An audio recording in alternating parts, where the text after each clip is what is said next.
Welcome to the Ceiling Duty podcast with me, Glenn Wheeler. Me, Baby Pete. And me, Uncle Jake. A podcast to make talking about mental health normal, where we're going to tell you our stories, have a laugh about the things we go through and try and help you lot to feel a bit more comfortable. Chaps, how we going? How's the first episode? So how are we feeling? Everyone's a bit nervous, I know that. Yeah, everyone is a bit nervous. Not going to lie, Gucci. I don't know about you boys, but I am. Nah, used to it, mate. Been on the telly a couple of times. I don't think you noticed it, mate. Bit of a He's boat. famous now, the boy. You know what I mean, mate? Famous. Documentaries on the What was florist. that? What was that program you was on, Pete? Billionaire Bond Street. Is that because you're a billionaire, or you? You know that, mate. Got a smart car parked outside, mate. It's quality. Oh, mate, we need to get into that flower business, don't we? Trust me, them chrysanthemums are selling well, aren't they? Don't mix the lilies with the chrysanthemums, all right? So, boys, Ceiling Duty. The name of the podcast. I know what everyone's thinking. Yeah.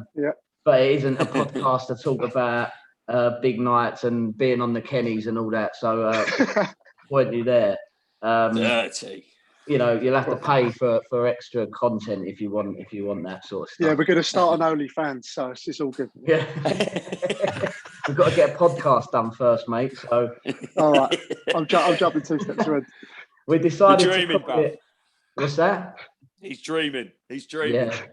Yeah. Well, exactly. one can only dream, bruv. One can only dream. I mean, if there's anyone made to do a podcast, Jake, it's you. But let's one step at a time, mate. Don't run before you can walk. You know what I mean? Listen, I couldn't run a bath, mate. Anyway, so we decided to call it Ceiling Duty because all three of us are overthinkers. I think that's a fair statement. Yeah, for sure. A lot of us suffer with sleepless nights, worrying about things and overthinking.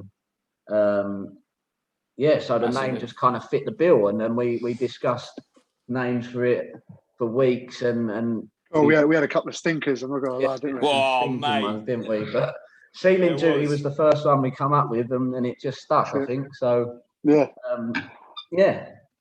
So That's a good name. Yeah, here we are doing a podcast. Here we are. I brought together the three of us, two nutty fellas who I thought might make us a load of money and give it all to charity. You know what I mean? Mate, I'm just bringing out the good looks. That's what I'm saying. I thought that was me. Nah, lucky son. What are you talking about?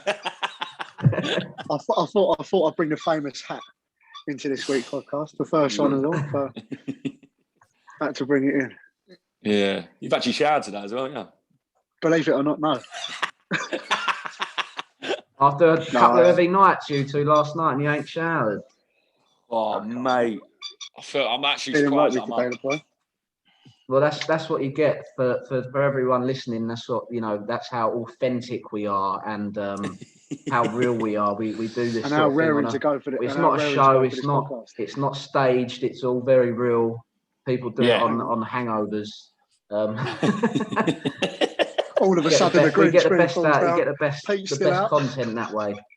Yeah. Anyway, let's just get on to why we're doing this podcast. Obviously, it's associated with Men of the Hill, a mental health support group that I set up with my football team at the start of the year. Obviously, got the Instagram page Men of the Hill MH if you want to check that out. Give it a follow. Yeah, give it a follow. Give that a follow. We've had a great response from it as well. YouTube channel as well. Subscribe to that.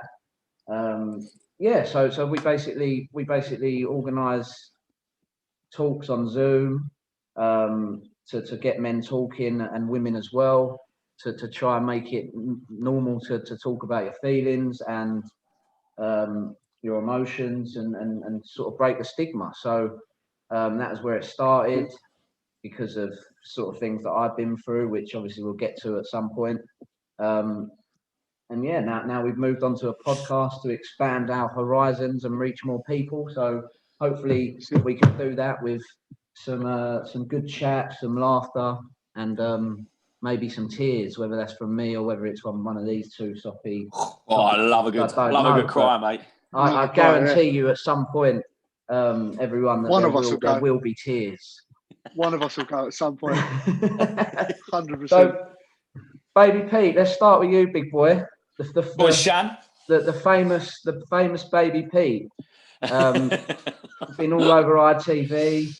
For the right reasons, not the wrong reasons. Tell us a bit about why you're doing it, mate. Why you decided to join me on this podcast journey. I think before we even go, mate, I think you've done unbelievably well with that page. Yeah. I think it's, as I said, it's helped me a lot because you see other people's stories and you think, oh, mate, like, what am I worried about? Do you know what I mean? There's other people out there that've got a lot to go through, and then that just makes me feel a little bit easier listening to other people. So that's how I started going through the page, looking at that, helped me out. And then you said about the podcast, and I thought, oh man, I'd love to jump on that. Do you know what I mean? Got to jump on it. Yeah. Well, we've known each other a long time, but only over the last couple of months I've got to know you on a deeper level and know you're sort of quite similar to me in the way you put a lot of pressure on yourself. Massively. So tell us a bit about that, mate. Yeah, mate. Like it's just. I feel like, as you said, it's like all men do it, but you don't realise you're doing it. You just put so much pressure on yourself when you don't need to. It's like silly little things, like it's just daily things that you think, oh, I've got to do this, got to do that, got to do that, and it takes over your mind. And sometimes it takes over so much that you just think, oh, mate, you just shut down. Do you know what I mean? And it's too much to handle sometimes. But as you said, you need to talk about it, and I just bottle it up most of the times. And that's definitely the worst thing you can do, mate. Mate, massively, it's the worst thing that you do. Like, it's just you bottle it up, you don't speak, you don't want to, and then you're moody, and then you don't want to talk to anyone, and then like you get a bit like bipolar. You don't talk, like as I said, you're moody, mate. It's bad. But as I said, this page has helped me out massively, talking a lot more. So would you say you do bottle things up a lot then? Massively, yeah, bottle everything up. I don't want to talk about really that much because I find it embarrassing sometimes. I know it's mental to even say that, but you think, oh, man, I don't want to talk about that. Yeah, but the thing is you do feel embarrassed about it, but realistically, you shouldn't, because there's nothing to be embarrassed about, because probably 99% of the people in the world are going through a similar sort of thing. You know, and also, I mean, it's quite like you say, like you do want to talk about it, but you know, everyone's going to go like, "Shut up, mate!" Like, exactly, or like, man up, or whatever. You know what I mean? And it's the same old story, isn't it? And also, like we all say it to each other. Where I'm saying it now, but I've definitely said it to someone else. Shut up, you girl. I mean? Yeah. Shut up. Stop being a wally. But really, I know that I feel the same way. You know what I mean? Yeah. But like, where do you think like the pressure and like the overthinking of stuff comes from? Like, what do you think triggers that? I don't know. It is. It's just. I think it's got a lot worse as I'm getting older now, and you got like. You got the more pressures of life. You've got to grow up, haven't you? Really, you can't keep living like a teenager. You got to think. And the thing is, it only feels like it was yesterday. We was all 16, 17, 18. You know what I mean? That's what I'm saying. Cutting about, we're not a care in the world. Oh no, mate. I know. But as you said, like you think moving out now. I want to do this. I want to do that, and you think, oh man, and you see other people doing it, and you think, oh, I'm not even nowhere near that at the minute.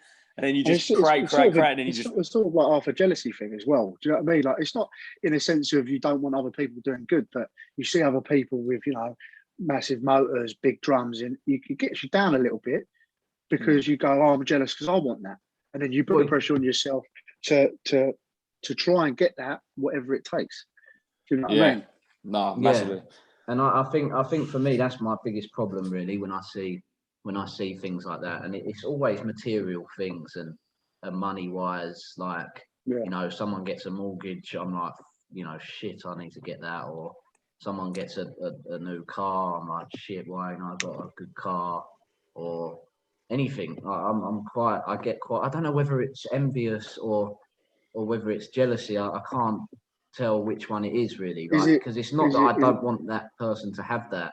Yeah, no, for sure. because you want But everyone to do well in life. I'm I the sort of do. person is I would never look at someone and go, wow, this geezer, do you know what I mean? He's got all this and that. What a mug. I'd rather see people do well, you know, and seeing people do well, you know, does make me happy. Do you know what I mean? Yeah, of course. But then back in the day, there's no doubt about it. If you saw someone like that, I mean, I'd be like, oh, he's a fucking mug, mate. I don't like him. He's But got. then He's rolled up to is that the Rascal. jealousy? He's rolled up to Rascal in a Ferrari. What a prick, mate. All right, mate. I just got a new motor, smart car. There's no 3-point turns in that bad boy, mate. I'm loving it. Driving like a little go-kart. You'd be jealous of that, I tell you. I had one of them at the start, mate, and then I had one of them at the start when I first started driving. Then Reece Campbell got a Mercedes, so I had to get one. He's Dubai Glen. Loves Yeah. it, boy. Shake Koji. Shake Koji. That's what we're gonna call it from now on. The Shake. Shake. That's it. That's your new nickname, Glenn. So I mean, boys, like in terms of especially you, Pete, like you know, we've spoke before, and you know, you've said like all this pressure and overthinking and the bottling up stuff. It's got you in some like dark places, right? Yeah, probably. So I mean, what do you experience in those dark places? Like what are you dealing with when you get into that state? Mate, you're like, as I said, you become moody. You don't want to go out. You don't want to talk to anyone. You just want to isolate yourself from everything. Do you know what I mean? And that's the worst thing you can ever do. Because as soon as you isolate yourself, and then you need help in that situation, but you don't want to admit you need help. So you just go, you're on a downward spiral from there and keep going worse and worse and worse. Mum's been a massive help. I tell everything, Mum, to my mum, and she always helps me out and gets me out of it. As soon as you talk about it, and then I've seen the page, other people talking about their problems. I'm thinking, God, mate, what am I doing? Like, I'm such a wally. What am I like putting so much pressure on myself? I need to really relax. I'll tell you what, that Men of the Hill page, Glenn, you've set something up there, mate. Honestly, you've helped a lot of people, and I can 100% say that you've helped me all day long. That's the reason we do it, mate. And you know, I'm glad that it's helped you both. Because obviously that's what I set out, and that's what we set out to do, you know. So, yeah, I mean, we're just going to carry on doing it, and obviously we're doing this so we can all try and help more people, you know. That's it, mate. That was it. Take over the world. That's it. Exactly. That's it. Famous in a couple of months, mate. Podcast. Baby Pete making us all famous. You know that. That's it. The Bond Street billionaire. Get us a contract on ITV, son. Joking, mate. Hey, that's just me. I'm leaving you two behind, mate. Shock. Oh dear. Jake, what about you, mate? Because obviously we've known each other forever. We have done. How long you known each other? God, so long. Year 9. I guess we started chatting. Yeah, like I don't know. Yeah, probably about year 9. School, obviously, but yeah. Yeah, like we've been close for a long time. Hey? I said, now me and you are old and grey. Yeah. So yeah, like I mean, again, we've got a lot in common. Obviously, we both dealt with grief and a tough like you've had a tough old time from an early age. Yeah. How's that been for you? Like, you know, you've lived with your nan and granddad for the majority of that. Yeah, I've lived with my nan and granddad. Do you mind telling us a bit about that? No, not at all, mate. So just a quick lowdown, because I'm sure we'll have an episode where we all explain in detail exactly what was going on. So I lost my old man when I was 13. He was killed. He was murdered. Fucking hell, that's mental, man. Yeah. So we had to move out of our home, up and left literally that night. The night it happened, never went back. We used to live in London, Brixton area. And from there, everything started to go fucking downhill. A couple of months after my old man was killed, I lost my great nan to cancer. And then about a month later, my great granddad went because I think he must have died of heartbreak because he was with her for so long. Yeah, it happens, though, didn't it? It happens with things like that. Yeah. Yeah, which put a fucking major fuck up in the family. Do you know what I mean? Everyone was just walking around when I went in the ground, and especially me. I had counselling, didn't help. Well, I don't think it did anyway at that time. Maybe because I didn't understand it because I was young. Yeah, how old was you when you went counselling? About 13, 14. Yeah, So you're not going to understand it that much when you're No. there, do you? I mean, I went at 21 and I didn't get it. You know what I mean? It just didn't. I mean, I much don't for think me. anyone does get it. I don't think anyone does get it until you know you want to get it, if that makes sense. Yeah. And yeah, so I live with my nan and granddad. And then all of this is just gone madness as well. In the last few months, my granddad had COVID. Had to call an ambulance. He nearly died. He was on 100% oxygen on a ventilator in a hospital. That was crazy. And then all of a sudden, he's come out 2 weeks later. My nan's just got cancer in liver and pancreas.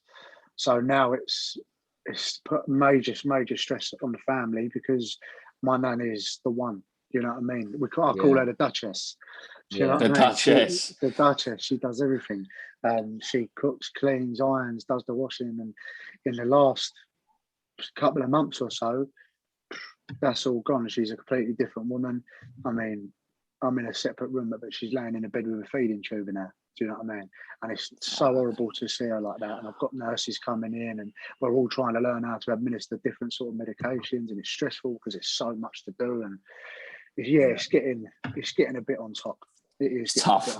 You've had a tough couple of weeks, mate. Probably. How do you? I mean, Jake, like in terms, like obviously, you know, it's from 7, 8, 9 years old, whatever it might be. Like you obviously dealt with grief, and then dealt with whatever situation you've had with living with your nan and granddad, and your mum living elsewhere. Yeah, like, how do you comprehend all that, and how does that affect a person? Because obviously, you know, we all go through different things, and you know, I can obviously give my story on grief, and Pete's got his story in regards to what he goes through and the dark places he gets into. But obviously, we all go through different things, and we all deal with them in different ways. How do you deal with that? Like, I mean, even still to this day, I don't think that I have 100% dealt with it, and I don't think I ever will, because it was just such a big blow to the family, and it never put a divide. It made us so much closer now. My dad's sister, my auntie, she's like my sister now. Do you know what I mean? She kicks my ass if it needs to be kicked. Do you know what I mean? Yeah. She slaps me into place, but it made me, it did mess me up quite a bit. I'm not going to lie. I went through a massive rebellious stage, and some may say now that I'm still in it.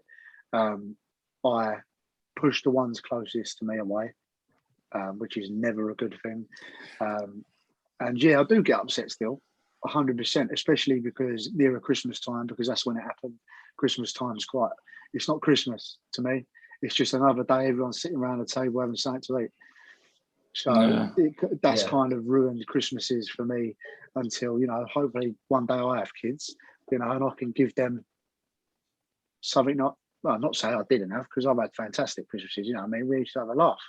We still do have a laugh. We have a good old drink up and things like that. But it's very difficult. And sometimes I do sit there indoors and I just dwell. I'm a big dweller. I'm an overthinker as well. With everything. You know, if I've got something to do, I'm trying to learn something, I want to master it. And if I can't master it, I feel like a mug. Yeah. Again, that's with the pressure in it. You put so much pressure on it, you just got, definitely. Sometimes you just got to leave it a bit. But yeah, no, it just comes to you. But you try and do it straight away. Do you know what I mean? Yeah. It's mental. It's mental. It is. What about you, Glenn, mate? What about you? What was the reason you started up Men of the Hill? I think we got to touch on that most definitely. Well, I mean, I think obviously, you know, I've lost, you know, people that don't know, I lost my dad when I was 17, and lost my granddad 2 months prior to my dad. So I, you know, went through it, but didn't kind of know what I was going through or acknowledge what I was going through for years after, really. I think for me, like, do you know what I think? And I'm really, I've spoke about it time and time before, but I haven't really kind of come to grips or admitted to myself what really got to me the most and what's affected me more than anything. And I think, you know, the toxic masculinity of where we grow up and the pressure of having to have the best watch, have the best car, have the best clothes, you know, get all the girls, all that stuff when we was 18 to 25, I think really is what sent me into bad places and made me realise that I'd been dealing with mental health issues since even before my dad died, or if not just after. That you know, I spoke about it earlier, and I, you know, my biggest issue is comparing to other people and you know, worrying about what other people are doing rather than doing it myself, you know. And I think that is really where I got myself into a bad place, and in the end, I had to get up and say I'm going travelling and I'm packing this shit in and I'm getting out of this place. Did you feel like doing that helped you? Huh? What do you feel like you just ran away from it? Yeah, did you feel like you just ran away from it, or did you feel like I'm it not helped saying you? I ran away. I mean, obviously I did, but I just felt like I was stuck in that rut of doing the same thing every weekend, living for the weekend, getting my, you know, fueling Mate, the it's that pain, vicious cycle. Fueling the frustration, you know, just fueling everything, fueling the dark cloud that was, you know, inside that was eating me up, really, like of, you know, you don't even realise you're doing and, it to yourself. Yeah, it is, and that's what it is. You don't a lot of the time, you know. And yeah, the eating shit, the eating, the drinking at the weekend, and it gets the better of you. And I think, yeah, for me, like I deal with anxiety and a lot, and in my own head, I think I've got some sort of OCD. And yeah, I mean, the overthinking and hence the sealing duty name, like that is my, you know, that is me. Like I'm constantly just can't sleepless sleep, mate. nights. I'm thinking about. Mate, you're not on your own there, mate. Whether that's work, whether that's what my lunch is in 3 weeks' time. Like it could be anything, mate. Like that's how far it gets to where I'm just thinking about anything and everything and overthinking all sorts of things. But obviously we'll get to the sort of grief stuff and all that at a later episode. Yes. But yeah, like I mean, yeah, I think a lot of men deal with the things that we've spoke about, you know, the lying in bed, not being able to sleep, worrying about work, and it is normally work or money. Like whether you're going to get a mortgage, whether you're going to get this, like, you know what I mean? I think a lot for me is taking that path that you're meant to follow of get the good job, get the mortgage, get the wife, get the baby, and if people think that's the way you should do it, and I think, you know, and that's what causes a lot of men. Do you know why? Because it's been drilled in. It's been drilled into everyone from a young age, and you've seen your parents do it. You know what I mean? And you sort of follow the crowd without knowing you're following the crowd. Do you know what I mean? Because, you know, as some people do that and live happily ever after. Some people, you know, get the wife, get the house, and they lose it all, and it's not meant to be. You know, so you never know. In my opinion, I think you never know where your life's going to take you. Anything could happen at any moment that could drastically change your opinion on things or change your life, maybe for the better, for the worse. Yeah. Very well said, Jakey. Clap the boy in. Clap him in. Clap him in. Pete, what I mean, going back to Baby Pete and being famous and you know, being on ITV. Obviously, you're Floyd. I'm actually getting paid for this, you know. You ain't, Jamie. Oh, right. Okay, I thought we was all getting paid. He's told his agent, hasn't he? Oh, right, yeah. ITV's come down on us, Glenn. We're going to get done for copyright and everything. Yeah, well, we got Joe Pett will probably be asking us for money once we get famous, and they want money for the little tune he done at the start. He wants his royalties. Yeah. Yeah, Hey, cheers for that, Joe, mate. That's a good Yeah, talk. cheers, Joe, mate. What's it Thanks, like? pal. Obviously, so I work for someone. I work in a company, an office job. Jake, I don't even know what you are now, mate. Yeah. You're a dodgy labourer or something. No, I'm a contract manager for a building company. Right, so he's a contract manager for a building company. Pete, you work in a family business. Yeah. There's Pete, Grandad Pete, and Baby Pete, right? Yeah, Big Pete, Little Pete, Baby Pete. Right, Big Pete, Little. Big Pete, Little Pete, cardboard box. Yeah, no originality. And he sells flowers in a cardboard box. Mate, what's that like? Because I mean, to me, like obviously, you know, it's a tough job. I mean, I worked with Nick on the Beckenham flower stall a couple of years. Yeah. Big up, Nick. What's that like being in a family business like that? And do you feel pressure with having to, you know, get the money in, or like what? The only pressure I have is my granddad's built that stall up from nothing. My dad's took it over and he's carried it on and made it better. And now obviously it's going to go to me, and I've got to like take it higher and higher. Do you know what I mean? So then the pressure is on, like, right, what am I going to do now? What can I do with it? How can I expand, get more clients in? So yeah, you got that pressure side, but I've just got to thank my granddad and my dad for making it what it is today. Do you know what I mean? Like, it was been there 50 years.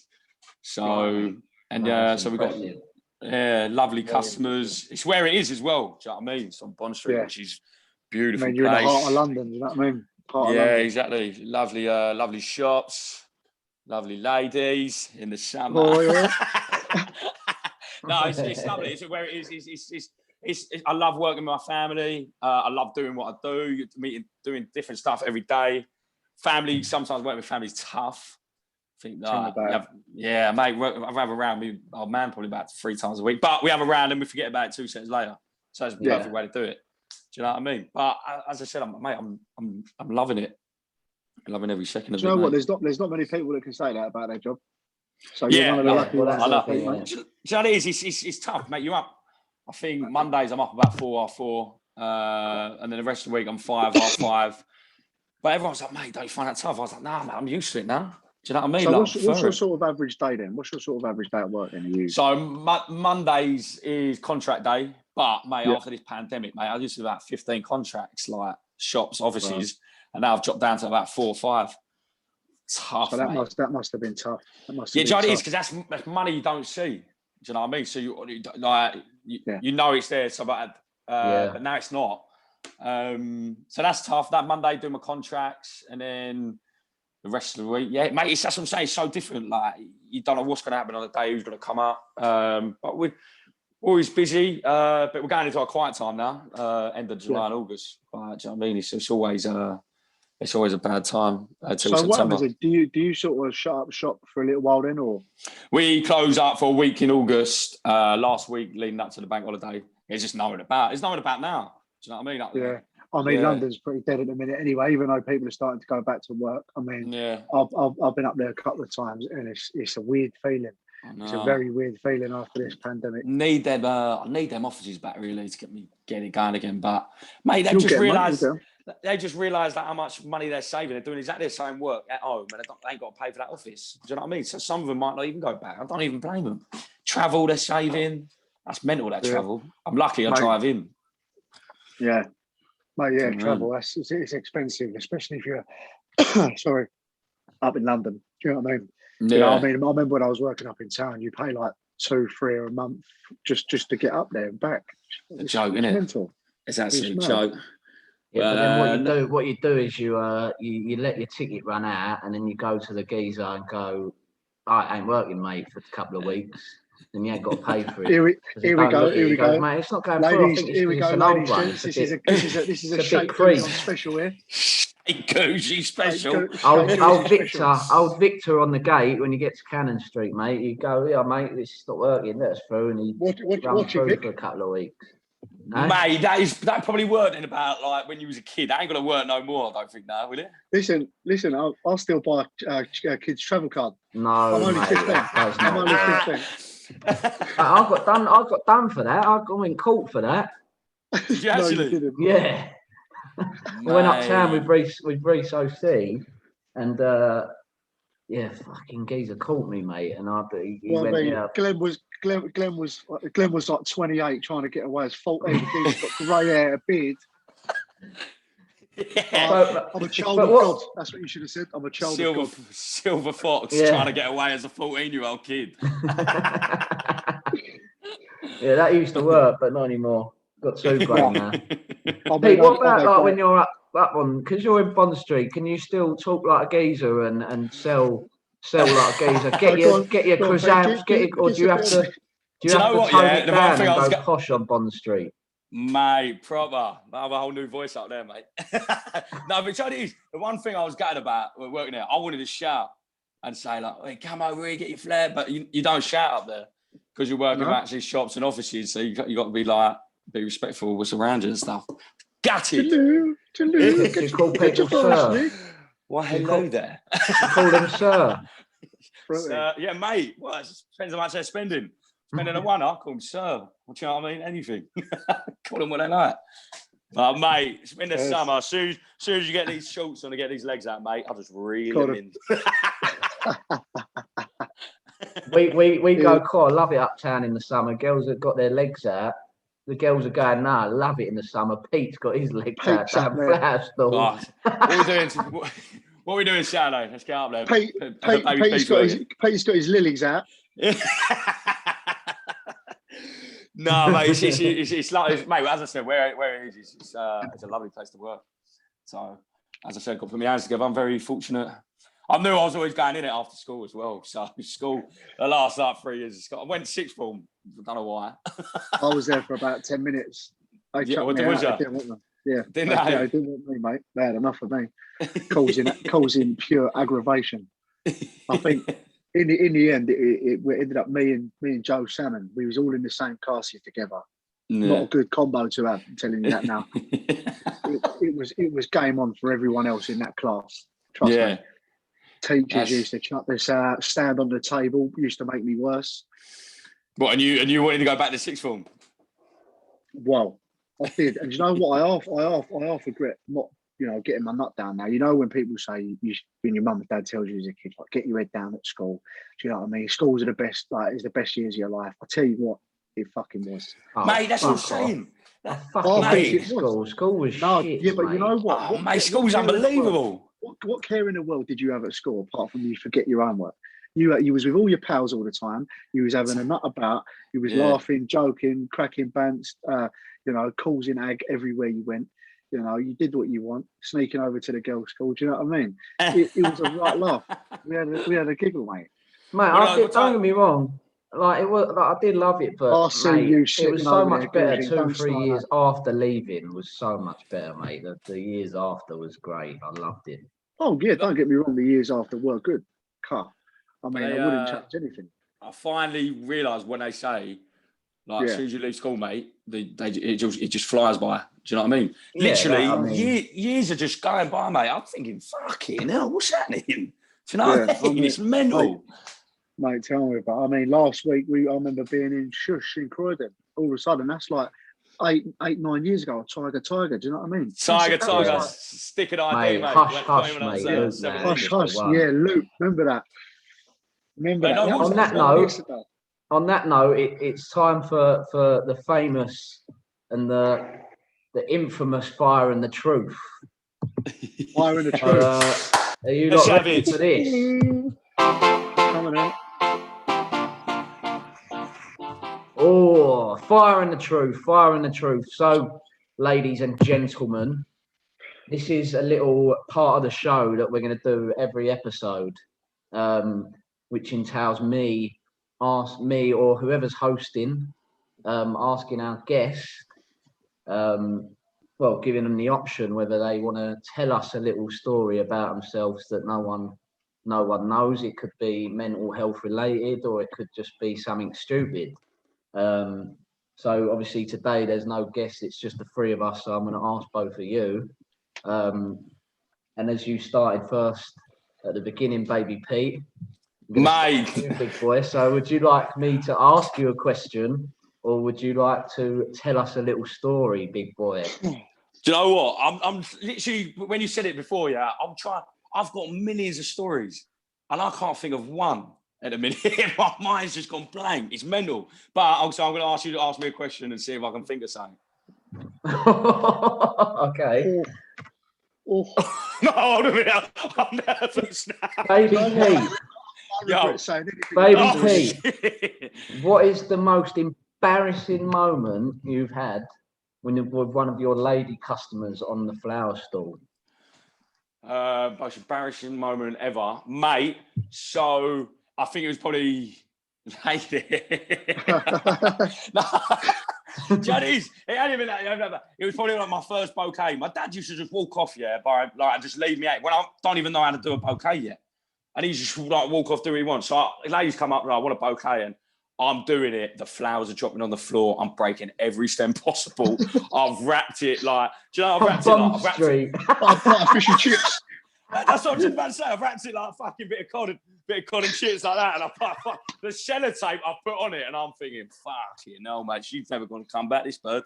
And literally, and I've just handed it over. She looked at me, and I've just looked at her, and I was just like, yeah, just take it. Don't pay for it, and just walked off. Mate, I couldn't charge her for that shit. I bet you were sweating. Oh, mate. Tell Big Pete about it. Well, mate, don't tell that, mate. I've been fired. No, literally. Well, listen, he's going to know now, mate. He's like, I've got a bunch of flowers, and I just shoved them in a bag, and I shoved them in a bit of brown paper. Yeah, there you are. See you later. Get hold of that. Well, and you gave it to her for free. I just gave it, mate. I couldn't charge her for it. It was like the worst thing ever. Literally, it was terrible, mate. Mate, look, that sounds like Nick DiLello back in the day, mate, and he was doing it for 6 years. Listen, that geezer was Del Boy, I'm telling you now. He's Del Boy. The geezer had hold of anything. Cookbooks, he had them. Cookbooks, mate, we always talk about that. Mate, don't. I remember him coming to tell. Listen, Jamie Oliver cookbooks. They were mate, Mother's Day, single woman in my family. Mother's Day come round. He'd sell bloody cookbooks to everyone at school, and then get them to come down his flower store and sell them flowers as well. He fucking had a right touch. He has got everything, mate. He loves it, the boy. He loves it. Well, I mean, that, mate, Baby Pete, that weren't a bad start for Fire and the Truth. To be fair, it was a nice funny one. I like that one. When we get more in the episodes, it's got to get more saucy. But we're just teasing them. We're just tickling them, mate. Tickling them. I know. Just bending it. No, I'm joking. I won't say that. Right, Big Jakey May, Fire and the Truth, big boy. Now, do you know what? Before we say anything, before we started this episode, Glenn went, "Oh, I've got a couple of juices for you, mate." I've got a juicy one. I'll tell you what, then. You two know each other for ages, so so you know how to get each other. So I'm pretty sweet. I'll tell you what, it'd only be right that we let Glenn ask me what he needs to ask me. Yes, mate. Let's go. Coming in. Right, Fire and the Truth for Jake May, the famous Jake May. What we want to know is, boy, is that you used to go down Loop Lad, the old Hush Hush, right? So what we want to know is it true that you used to sing to people in the smoking area? Oh. And if it is true, can you tell us about that and then give us a version? Listen, you've done me. You've done me. Listen, you're having no versions yet. That's for future episodes. I'll tell you what, though. I'll tell you what. So what used to happen, I used to get lagging. Not that I don't anymore. And I remember, do you know what I remember? And I do it all the time. I end up slipping off and meeting people I don't know. And I always get done on the candid camera all the time. And do you know who's murders for that? David High. The geezer's like fucking, he's like that. He's got the video out, you being framed. But yes, you're right. That and I used to get all mangled up, spitting bars in the smoking area. Mate, it was probably one of the most embarrassing things at the time. But you know what? In my head, I was like Stormzy. Was it like that SBTV? Yeah, it exactly was. It exactly was. And I tell you what, I got a murders for getting lagging and getting on the drums. I love it. So I got the bongo drums out. I'm giving it. Dun, dun, dun, dun, dun, dun. I'm like, oh, In the smoking area. Yeah, don't ask me why. It happens all the time. Even to this day, it probably still happens. Yeah. I used to come down the stairs through the left, get me B&H Jules out, and Jake's there giving it Bublé, mate. I'm giving it Bublé, yeah. In some girl's ear roll. Oh, don't. Mate. Don't. Yeah. Mate. Yeah. Did any of them have it? No, of course not. Why do you think I'm on here? Hearing it Bublé in someone's ear roll, mate. You're joking. I'm giving it feeling good outside Luke. Trust me, salmon hanging out like that. Did they even give you commission? Did they pay you? Do you know what they needed to? I'm telling you, because I attracted crowds, and I think they was all laughing at me, not with me. Trust me. Do you know the thing is, you know what? You've actually made me blush there a bit, Glenn. You've done me. Mate, that's a killer. Mate, that's what we do. That's what we do on Sealing Duty, mate. We get the authentic chat. We get it going proper, mate. We don't hold back. It's all very real. Mate, you're next though. I know I'm next, and I'm sure that, mate, there's plenty, mate. There's plenty. I'm coming in hot. Right. What's that meme with Alan? Do you remember all the all the things going over his head? That's you right now. Thinking of that. That's it. My mind's ticking, Goji. I'm telling you now. I'm coming in hot, mate. I'm coming in hot. No fucks given. Right, boys. Well, that's a wrap, baby. That's the first episode done. Nerves are out of the way. Ready for the next one. Mate, I think the next one's going to be more saucier. I'm going to start remember a few stories as well. I think it'll be quality. And also, we'll be getting guests on as well. We'll be having guests on soon. Hopefully, maybe starting from next week or the week after. Yeah. So yeah, got to keep your eyes peeled for that one as well. There's some special guests out there that we might be getting on.